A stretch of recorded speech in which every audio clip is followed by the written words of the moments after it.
রাজনৈতিক দলের জেলা নেতৃবৃন্দ উপস্থিত রয়েছেন, বাংলাদেশ খেলাফত মজলিস, যুব মজলিস সহ সহযোগী সংগঠনগুলোর বিভিন্ন থানা পর্যায় থেকে সমবেত নেতাকর্মী, দায়িত্বশীল ভাইয়েরা, সর্বস্তরের তৌহিদি জনতা, টাঙ্গাইল জেলাবাসী। সর্বপ্রথম আমি আল্লাহ পাক রব্বুল আলামিনের শুকরিয়া আদায় করছি, যেই মহান রব্বুল আলামিন বাংলাদেশের মানুষের বুকের উপর থেকে জগদ্দল পাথরের মতো চেপে বসা স্বৈরাচারী শেখ হাসিনাকে অপসারণ করে মুক্ত বাতাসে নিঃশ্বাস গ্রহণ করার সুযোগ করে দিয়েছেন। আল্লাহুম্মা লাকাল হামদু ওয়া লাকাশ শুকর। সংগ্রামী সাথী ও বন্ধুগণ, আমি সেই সকল শহীদানদেরকে স্মরণ করছি 2009 সালে যারা প্রাণ দিয়েছিলেন, 57 জন দেশপ্রেমিক সেনা কর্মকর্তা।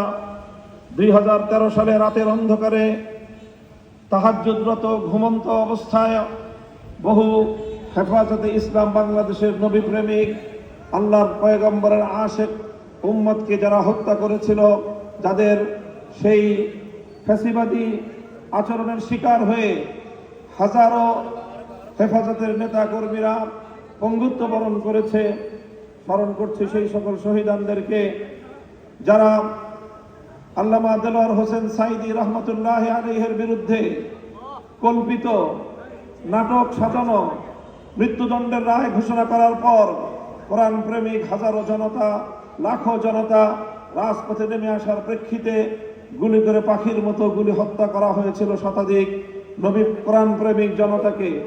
স্মরণ করছি 2021 সালে বাংলাদেশের স্বাধীনতার সুবর্ণ জয়ন্তীকালে যখন বাংলাদেশে গুজরাটের কসাই নরেন্দ্র মোদীকে আমন্ত্রণ জানিয়ে মুসলমানদের রক্তের সঙ্গে উপহাস করার আয়োজন চলেছিল, হেফাজতে ইসলাম বাংলাদেশ প্রতিবাদ জানানোর প্রেক্ষিতে হেফাজতের প্রায় 25 থেকে 30 জন নেতা কর্মীকে নির্মমভাবে হত্যা করেছিল। 2024 সালে জুলাই এবং আগস্ট মাস জুড়ে বাংলাদেশের আকাশ বাতাস প্রত্যক্ষ করেছে এক নজিরবিহীন মর্মান্তিক নির্যাতনের ঘটনা। পৃথিবীর ইতিহাসে বিরল শান্ত স্বাভাবিক পরিবেশে এমনিভাবে একটি সাধারণ ছাত্র জনতার বিরুদ্ধে এমন হত্যাযজ্ঞ চালানো যায়, আজকের 21 শতাব্দীতে এসে যার কল্পনা করাও কঠিন। এজন্য আমি বলে থাকি, বাংলাদেশে হাজার বছরের মধ্যে শেখ হাসিনার মতো এত নির্মম, এত বর্বর কোন মানুষের জন্ম হয়েছে কিনা আমার সন্দেহ হয়।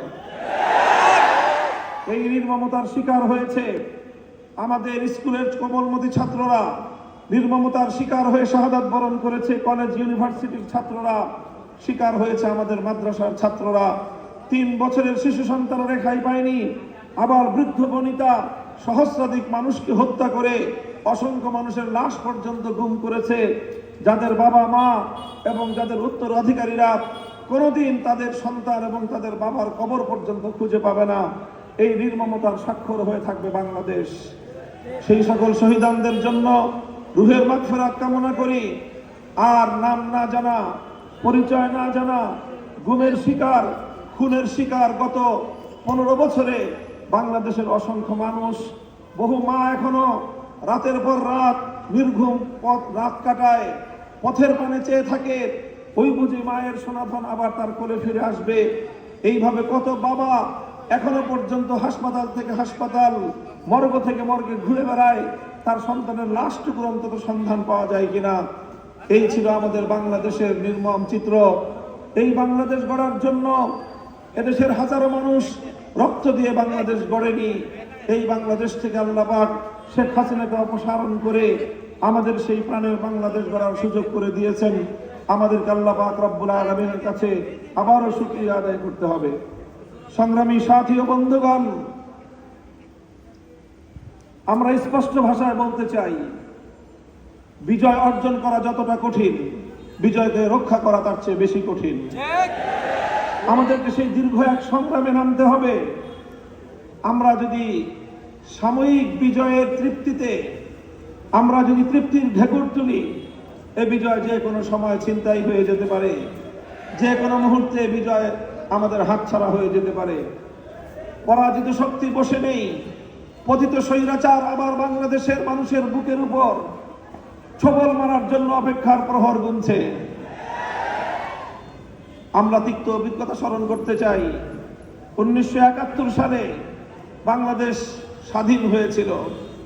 আমার এই বাংলাদেশ 55,000 বর্গ মাইলের এই জনপদ, এখন যেই জনপদের নাম বাংলাদেশ, কখনো এই জনপদের নাম ছিল পূর্ব পাকিস্তান, কখনো এই জনপদের নাম ছিল পূর্ব বাংলা।